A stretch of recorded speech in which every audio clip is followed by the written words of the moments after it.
Greetings. I have finally done it after so long of talking about it.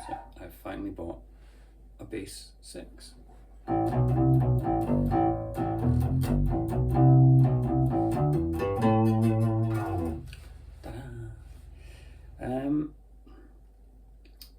First thoughts on it. It's a bass. I don't care what anybody says. This is a bass guitar. It's not a guitar, it's not a hybrid thing. Yes, it has an extended range, but it's an extended range bass. It feels like a bass, it sounds like a bass, it makes you play like a bass. I recognise this instrument the minute I picked it up. It's a bass. So that's where I stand on that particular argument. Don't at me.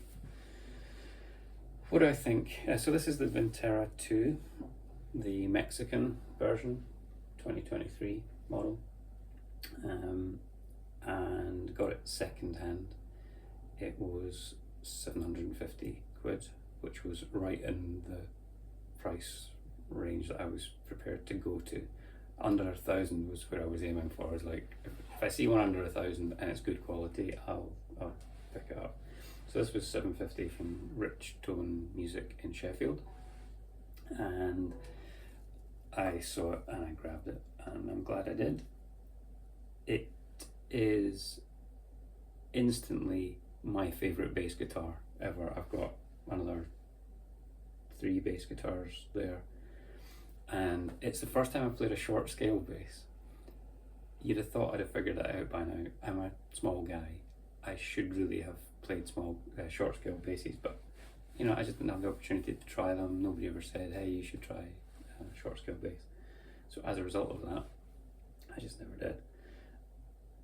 So now, the minute I pick this up, I can completely see why Leo Fender designed this as a kind of competitor to the Dan Electro U2 6-string bass. I get that.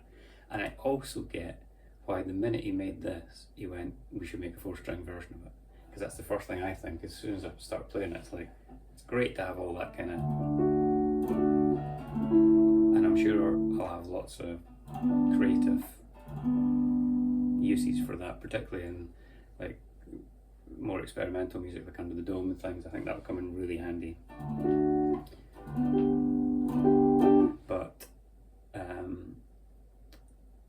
But the minute I started playing it and realised it was very definitely a bass guitar, I thought, my god, yeah, why wouldn't you make a 4-string version? So the Mustang bass makes perfect sense to me at this point.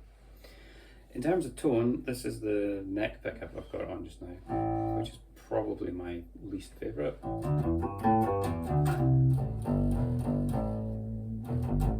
But it's not bad. I mean, it's a good bass sound. It's going through with my bass pod.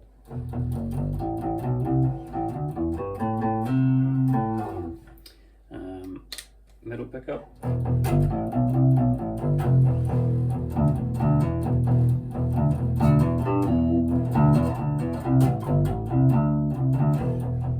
Just got a great sound, right? It's really good. The bridge pickup, I don't know. It's very twangy.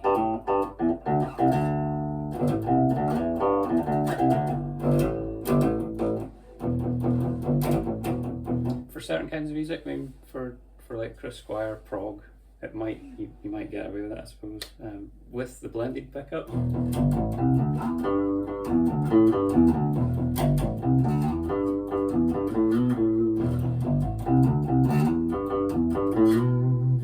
sounds great. It's a great sounding bass guitar. Neck and bridge.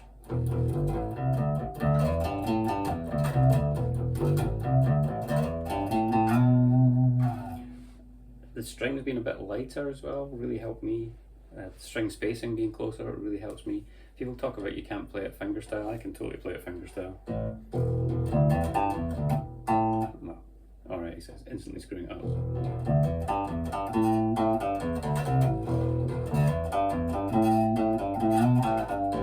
So I don't think think I'm not a particularly good fingerstyle player on bass. I almost always use a pick because I'm just I admire what bass players can do when they use their fingers, but I cannot do it. It always sounds better when I use a pick, so I tend to do that. But yeah, for me, I would have no problem if I had that technique down pat on our long scale bass. I could bring that across here, no problem at all. There's certainly opportunities to adapt the kind of classical guitar style to it.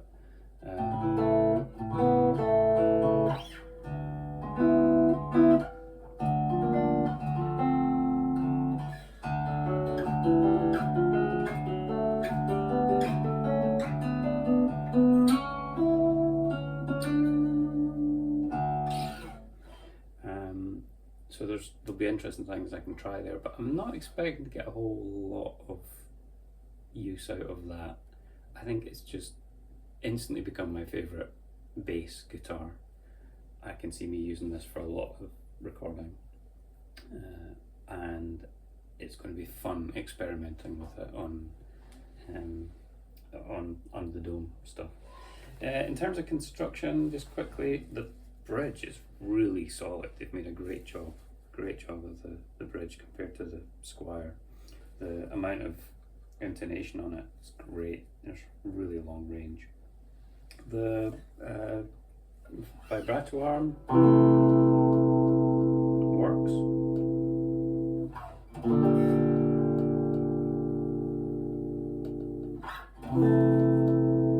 Not sure I would use it much. Again, it feels more gimmicky. I can see why they went for the Mustang and just got rid of that and did it proper, did it more reliable.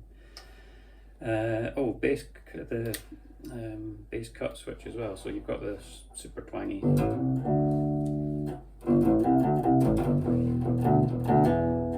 then you've got this bass cut. Not sure how that'll come across in the video, but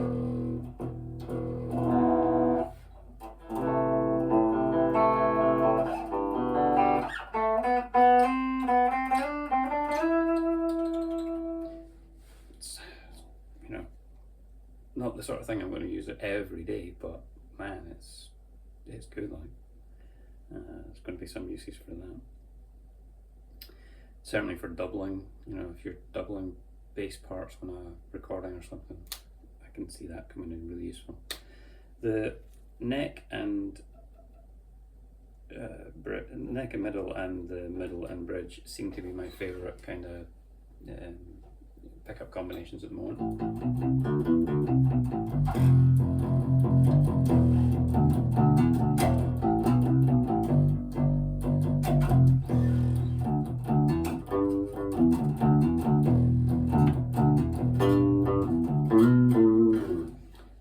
Yeah, I could get really into this. So yeah, big smiles all around. I'm really glad I bought it in the end. I'm glad I waited. I'd have hated to have got one that had that much potential, but you couldn't intonate properly. This one hasn't been set up yet. I haven't really done that, so I've still got to do that. But it's already good enough. Action's great.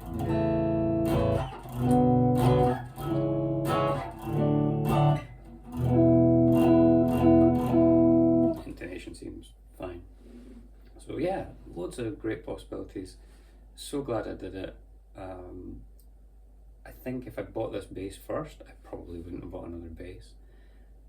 Whereas if I'd bought another guitar first, if I bought this before buying a guitar, I would certainly have bought a guitar. So I think that's another reason that this is a bass, regardless of what anybody tells you. It even says it on it. It says electric bass guitar. It says right there on the headstock, statement of intent. So all these debates on the internet about what is it? Is it a guitar? Is it a bass? It's like, no, it's a bass for sure. Okay, that's all I got for now. Just thought you'd like to see it. I'll do a quick before I take the strap off. So I'll take a quick look around it.